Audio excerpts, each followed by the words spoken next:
Dumating na yung order natin from overseas. Ito yung electric tailgate na DIY natin na pang Mitsubishi Montero. Tingnan natin ang mga parts. Ito yung switch sa dashboard.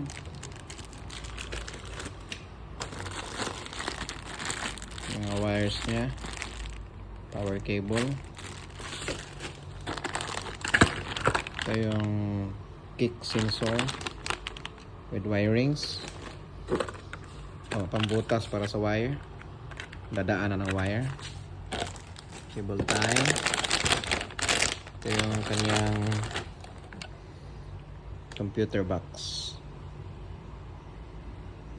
Dito ilagay lahat ng connections. Ito yung sa pintuan sa likod, tailgate with switch handle siya. Papalitan yung original. Ito yung kanyang lock, suction lock. Ito yan.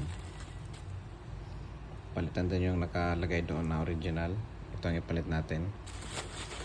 Tapos yung bracket, yung dalawang bracket, tsaka itong sa kabilang side, itong hook. Ito yung loob.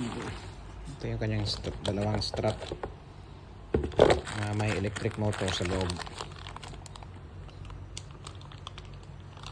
Subukan natin itong i-install, DIY lang sa ating Mitsubishi Montero. So yan yung mga connections nya. Kinabit ko lang muna for testing. Ayan, CPU box. Ayan yung model nya. Ito ang ating DIY project ngayon sa Mitsubishi Montero Sport. Convert manual tailgate into power tailgate. So papalitan natin itong strut pole, dalawa. Tapos ito yung kanyang handle. Palitan natin yung may switch dito. Ito naman sang kanyang lock. Papalitan natin to ng another lock with isang set with suction motor sa loob. Tapos ito papalitan din. So ito ang mga parts na kailangan para ma-convert natin into electric tailgate or power tailgate. Ito yung kanyang left strut motor. Yan. Dalawa yan, left and right. Ito yung mga socket nya. Dalawa. Ito yung kanyang part number. Tsaka ito yung lock na with suction motor. Papalitan natin yon. Ito ang ilagay natin. Ito yung kanya sa ilalim. Papalitan din natin. Tsaka yung bracket ng strut pole. Okay. Papalitan ito ng bracket kasi medyo mataba to. Iba ang kanyang pwesto. So meron siyang kasamang bracket. Ito ang ECU box nya para sa electric power tailgate. Kasama na ang ito ang kanyang power line. Ito pala ang number ng kanyang ECU.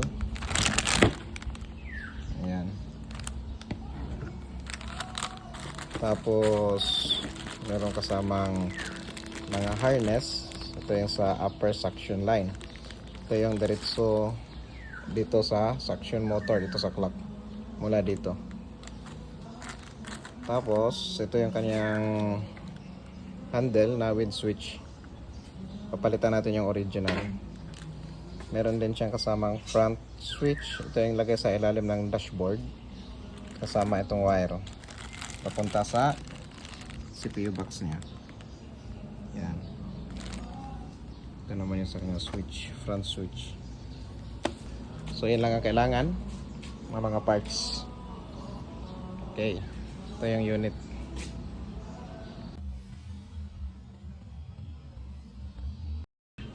So pag magtanggal nitong kanyang mga cover, Unahin mo na itong sa gilid, hilain lang. Medyo persahin lang. 1, 2, then this one, 3. So para matanggal naman itong cover na to, itong plastic cover, kailangan tanggalin itong 4 na clip. 1, 2, 3, and 4. So ito dapat yung clip nya lagyan lang screwdriver sa gitna. Yan. Tapos hilain na yan. Ito na yan. Ito yung clip nya. So pag press niyan, so mag-expand siya sa loob. Mag-expand yan sa loob. So kailangan hilain sa labas para mawala yung lock niya. Yan. So pwede na siya matanggal. So 4 yan na piraso. Tapos hilain na lang yan. Hilain na lang yan. Meron pa rin yung mga clip sa loob para kagaya no sa kabila. Right, so tatanggalin ko na. So ito lahat yung kanyang clips. Madami yan. Paikot. Yung isa naiwan sa taas. Ayan. Yan. Before pala hilahin itong plastic na cover na to, unahin mo lang tanggalin itong handle.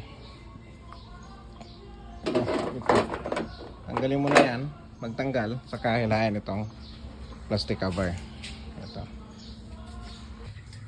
So need nating butasan dito para sa dadaanan ng wire galing dito at saka sa kabilang side. Yan. Meron niyang kasamang itong drill bit. Ayan. Para magkasya itong itong wire na to, pasok ka naman sa loob. Alright. So ito na siya, nakabit na. Yan. So ang wire na sa loob, diretso dito. Ito yun sa kabila, ganun din. Okay na yan, napalitan ng bracket. Napasok na ito yung rubber grommet. Fit. Tapos ito, diretso na dito sa CPU box niya. So dyan ko banda lagay ang CPU box or dito.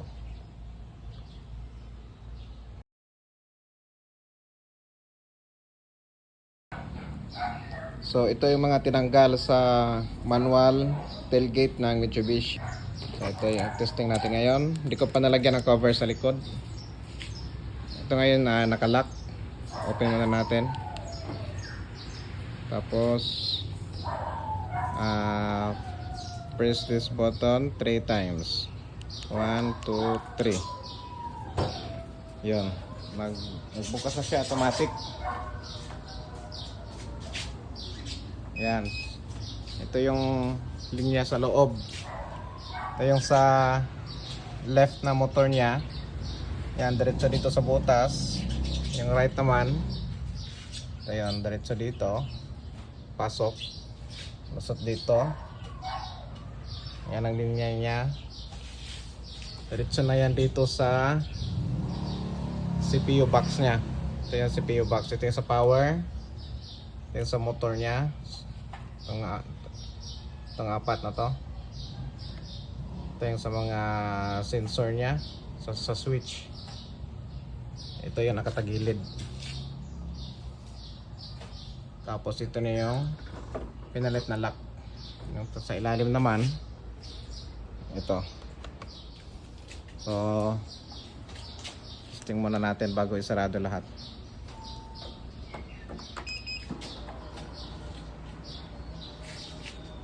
Yan, automatic na siya. Yan, nag-lock din. Ulitin natin.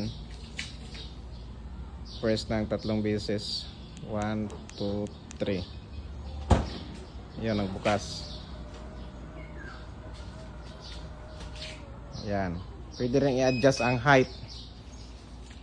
Pindutin lang to. Tapos i-stop lang kung saan mo gusto na ano i-set yung height niya. Yan, tapos pindot. Yan. Tapos i-long press para ma-save. Hintayin na mag-beep. Yun, nag-beep na. So mamaya, pag i-open natin, yan na ang default na height niya. Testing, close.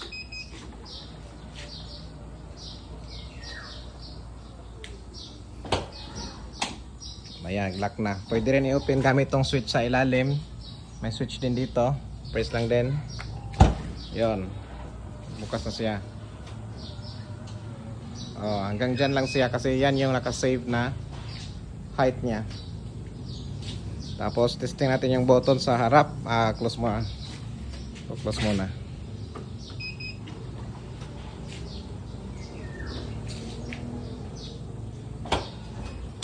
Plug and play lang yan, diretso lang install. Diretso tap sa mga wires. Ito yung sa harapan. Ito yung button niya. So pag long press mo, 1, 2, 3. Ang likod, yun, nagbukas na. Yun. Tapos pag isarado, pindot lang ulit. Mga 3 seconds. Yun. Yan, nagsarado na. So, simple lang. Dito pinadaan yung wire. Tap dito sa fuse box. Ito yung fuse box niya. Dito sa likod nito. Dito sa ilalim. Ito. Tapos yung yellow na wire, kinabit dito sa may isang socket dito sa gitna. Tapos pati yung sa linya ng switch. Saka power. Diretso sa likod. So, ayun lang. Electric tailgate na. Electric power tailgate. Pwede sa remote control. Pwede rin dyan sa button niya. Pag nakalock yan, hindi rin yan natakbo. Hindi rin na ano. Pag tumakbo, hindi rin ma-open. Bali naka-link siya sa central unit ng kaniyang lock system. Open. 10. 1, 2, 3. Yan. Mag-open na siya. So, i-adjust natin ulit yung height. Masyadong mababa. So, pag adjust, itulak lang manual pataas. Hanggang saan mo gusto. Ayan. Hanggang dyan. Tapos, long press lang. 1, 2, 3. Hintayin yung beep. Okay, release. Then, save na yon. Na-save na yun. Diretso na yon. So, sa next open, dito na siya mag-stop